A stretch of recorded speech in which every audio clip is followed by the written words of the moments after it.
होती है। एजेंट अपने कमरे में बैठा अपनी मरहम पट्टी कर रहा होता है। एजेंट मरहम पट्टी करने के बाद सोचता है, मेरे जिंदा होने की खबर अभी भी कैंप में सीक्रेट है, वो लोग क्या प्लान कर रहे हैं। अगले सीन में हम लोग 2-3 को देखते हैं जो अपने कमरे के अंदर आता है। 2-3 जैसे ही अपने कमरे के अंदर आता है उसे कुछ एहसास होता है। फिर वो अपनी गन निकाल कर एक तरफ पॉइंट करता है। एक बंदा अंधेरे से निकलते हुए बोलता है, शांत हो जाओ। 2-3 उसकी तरफ देख कर बोलता है, आइडन। आइडन 2-3 से बोलता है, अपनी गन नीचे रख दो। आइडन उस कमरे को देख कर बोलता है, कैंप से भागने के बाद तुम इस जगह पर क्या कर रहे हो, क्या तुम्हें मदद चाहिए और क्या तुमने गद्दार को ढूंढा। 2-3 उसकी तरफ देखकर सोचता है, अगर ये यहाँ पर है। 3-2 उससे बोलता है, अभी तक नहीं, क्या तुम उसे आसानी से ढूंढ सकते हो और तुम यहाँ पर क्या कर रहे हो। आइडन उससे बोलता है, तुम्हारे साथ क्या हुआ है, और अपने हाथ से अपना नाइफ बाहर निकाल लेता है और 3-2 के ऊपर अटैक कर देता है। आइडन 3-2 के पेट के अंदर चाकू घुसाने के बाद बोलता है, तुमने कैंप से ऑर्डर इग्नोर किए, इसीलिए मुझे यहाँ पर तुम्हें मारने के लिए भेजा गया है। 3-2 दर्द में होते हुए आइडन से बोलता है, क्या कैंप ने तुमको मुझे मारने के लिए बोला है। उन्होंने तुम्हें एलिमिनेट करने के लिए कहा अगर तुम कैंप के ऑर्डर नहीं मानते हो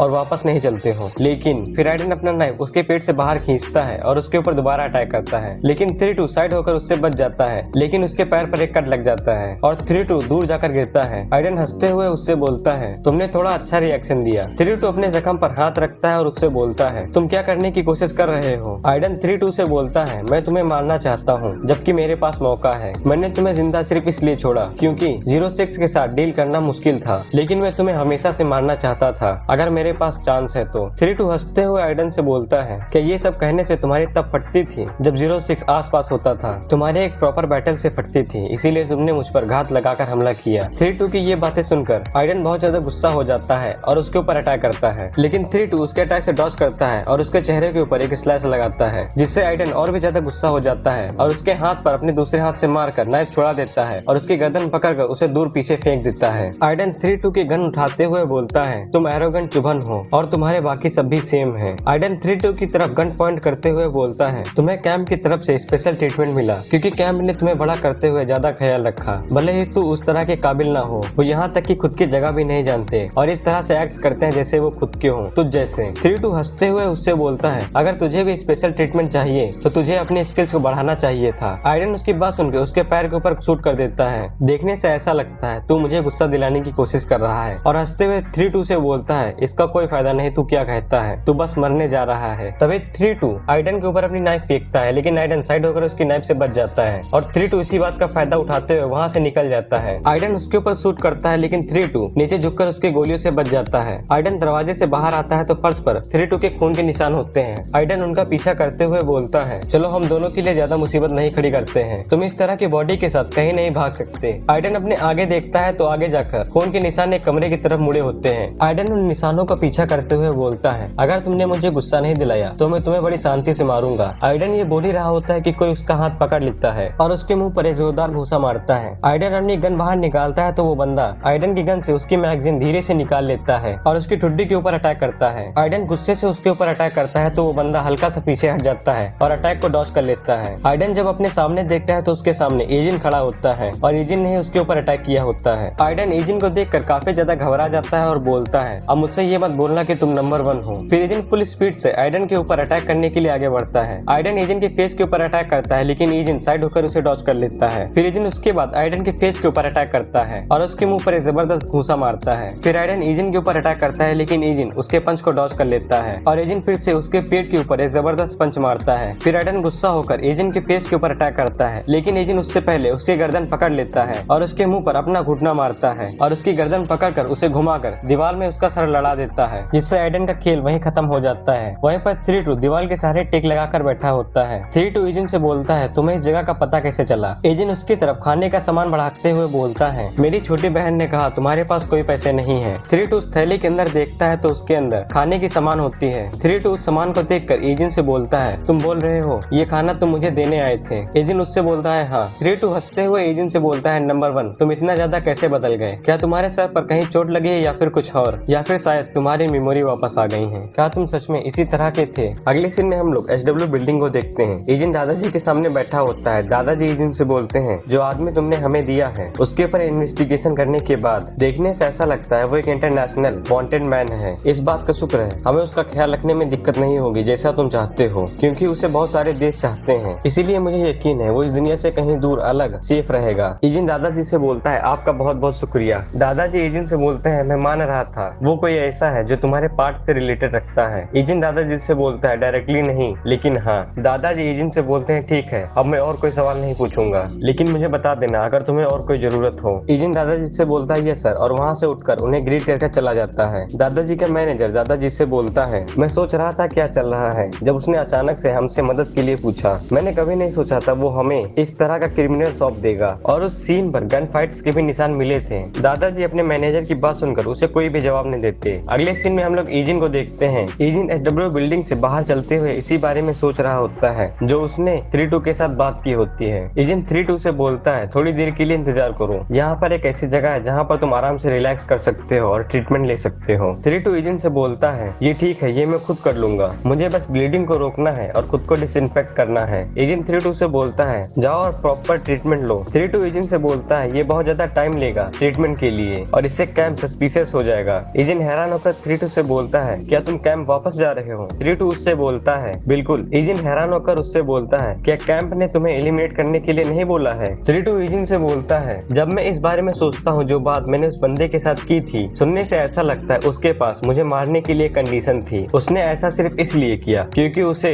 06 और हम जैसे लोगों से जलन होती है। मैंने प्लान किया कि मैं बेवकूफों की तरह एक्टिंग करूंगा और उससे पूछूंगा कि कैंप ने मुझे मारने का ऑर्डर क्यों दिया। एजेंट उससे बोलता है, ये बहुत खतरनाक था। 3-2 हंसते हुए बोलता है, सच में नहीं, कैंप को 06 के मरने पर कोई शक नहीं है, इसीलिए ये कोई सेंस नहीं बनाता कि वो मुझे मारने के लिए ऑर्डर देंगे, क्योंकि एक सिर्फ मैं ही हूँ जो तुम्हें ढूंढ सकता है। इस चीज को समझकर कि उसने खास कर क्या कहा और इस तरह का कदम उठाया क्योंकि वो हम जैसे लोगों को पसंद नहीं करता। यहाँ पर 3-2 मेन विलन के बारे में बात कर रहा है। 3-2 आगे बोलता है, ये एक सेफ गैम्बल है और ईमानदारी से मेरे पास और कोई भी चॉइस नहीं है। वो मेरे बाद यहाँ पर आएंगे अगर मैं छुप गया, और अगर ये हुआ तो 06 एक्सपोज हो जाएगा। अगर ये गैम्बल सक्सेसफुल हुआ तो मैं उनके लिए ये और भी ज्यादा मुश्किल कर दूंगा तुम्हें ढूंढना। मुझे कम से कम इस उधार को चुकता करना है जो तुमने मुझे बचाया है, और जो तुमने 06 के साथ किया उसे ऐड कर उन्हें इस जगह के बारे में चिंता करने की जरूरत नहीं होगी। नंबर 1, मैं ये करूंगा तुम्हारे रियल लाइफ प्रोटेक्ट करने के लिए। एजेंट इन सभी बातों को सोच ही रहा होता है कि तभी कोई उसे आवाज लगाता है और बोलता है, तुम यहाँ पर क्या कर रहे हो? एजेंट अपने सामने देखता है तो उसके सामने ऑफिस लेडी और मैनेजर होते हैं। एजेंट उन दोनों से बोलता है, मेरा यहाँ पर काम था। ऑफिस लेडी बोलते हैं, ऐसा है, और उससे बोलते हैं, क्या तुम्हें इस तरह से बाहर घूमना चाहिए? तुम्हारे चोटों का क्या हुआ? एजेंट उनसे बोलता है, एजेंट उन सभी लात घूसों को सोचता है जो 3-2 ने उसे मारे होते हैं, और ऑफिस लेडी से बोलता है वो बहुत ज्यादा ठीक हो गई हैं, और अपने अंदर सोचता है मैं इन्हें ये नहीं बता सकता कि ये और भी ज्यादा बुरी हो गई हैं। ऑफिस लेडी उससे बोलती हैं, ये सुनकर राहत मिली, और उससे पूछती हैं, क्या तुम्हारे पास टाइम है? चलो चलकर बाहर एक साथ खाना खाते हैं। मैनेजर पीछे खड़े सोच रहे होते हैं, ये ऑलमोस्ट मीटिंग का टाइम हो गया है। एजेंट ऑफिस लेडी को मना करते हुए बोलता है, नहीं, मुझे सीधे घर जाना है, मेरा आज फैमिली के साथ डिनर प्लान है। ऑफिस लेडी उसकी बात सुनकर सोचती हैं, इस छोटे बेवकूफ ने मुझे फिर से नीचे दिखा दिया, और उससे मुस्कुराते हुए बोलती हैं, डिनर प्लान्स फैमिली के साथ, क्या तुम इसे इग्नोर नहीं कर सकते? फिर ऑफिस लेडी बोलती हैं, लेकिन मुझे अब इसके बारे में याद आया, मेरे पास ज्यादा टाइम नहीं है बाहर एक साथ खाना खाने के लिए। और अपने अंदर सोचती हैं, मैं तो मीटिंग के बारे में भूल ही गई थी। और मैनेजर अपने अंदर सोचते हैं, हम अभी ही मीटिंग के बारे में बात कर रहे थे और हम लोग खास कर यहाँ पर मीटिंग के लिए ही आए हैं। फिर ऑफिस लेडी एजेंट से बोलती हैं, क्या तुम्हें किसी पार्ट टाइम जॉब में इंटरेस्ट है? मैं तुम्हें प्रॉपरली कंपलसेट करूंगी। एजेंट ऑफिस लेडी से बोलता है, बिल्कुल भी नहीं। ऑफिस लेडी उसकी तरफ देखकर सोचती हैं, इसने एक झटके में मना कर दिया, क्या ये हमेशा इसी तरह है? क्या कुछ बच्चे इसकी तरह एक्टिंग करते हैं? खैर कोई रास्ता नहीं है। और ऑफिस लेडी एजेंट से बोलती है, मैं ये जानती थी, क्या तुम चाहते हो मैं तुम्हें घर छोड़ दूं? एजेंट ऑफिस लेडी से बोलता है, नहीं, मैं ठीक हूँ। ऑफिस लेडी एजेंट से बोलती है, मैं जानती थी तुम ऐसा ही कहोगे। फिर एजेंट ऑफिस लेडी को ग्रीट करके वहाँ से जाने लगता है। मैनेजर एजेंट से बोलते हैं, जल्दी करो और ठीक से रिकवर हो जाओ ताकि हम दोबारा ट्रेनिंग कर सकें। हर कोई यही पूछ रहा है कि तुम कब वापस आओगे। एजेंट मैनेजर से बोलता है, यस सर। ऑफिस लेडी उनकी तरफ देखकर मुस्कुराती हैं और बोलती हैं, देखने से ऐसा लगता है ये उन लोगों के बीच थोड़ा पॉपुलर हो गया है, यहाँ तक कि टीम 2 के लीडर के चेहरे पर भी निखार आ जाता है। एजेंट के जाने के बाद मैनेजर ऑफिस लेडी से पूछता है, डायरेक्टर, क्या आप एजेंट को मिस चा सियोहा का बॉडीगार्ड बनने के लिए पूछ रही थी? ऑफिस लेडी उससे बोलती है, हाँ, उस स्टॉकर वाली घटना के बाद ये इतना ज्यादा खतरनाक नहीं होगा, उसे बस सियोहा के आगे खड़ा होना होगा। आप इस बारे में क्या सोचते हैं? मैनेजर ऑफिस लेडी से बोलते हैं, हाँ, मुझे भी ये एक अच्छा आइडिया लगता है। अगले सीन में एजेंट अपने घर की तरफ जा रहा होता है तो वो अपने सामने दादाजी को देखता है जो बाहर खड़े होते हैं। एजेंट दादाजी से पूछता है, आप यहाँ पर क्या कर रहे हैं? दादाजी उसकी तरफ देखते हैं और उससे बोलते हैं, मैं ताजी हवा लेने आया था। फिर दादाजी एजेंट से बोलते हैं, एजेंट, दायून का बर्थडे कुछ दिनों में आने वाला है। एजेंट दादाजी से बोलता है, ऐसा है क्या? दादाजी उससे बोलते हैं, उसकी उम्र के बच्चे थोड़े सेंसिटिव होते हैं, इसीलिए मुझे यकीन नहीं था कि उसे क्या पसंद आएगा। क्या तुम्हें पता होगा दायोन को क्या पसंद आएगा, या फिर अगर उसे किसी चीज में इंटरेस्ट हो? दादाजी और इजिन एक दूसरे को देखते हैं क्योंकि उन दोनों में से किसी को भी नहीं पता दायोन को क्या पसंद है।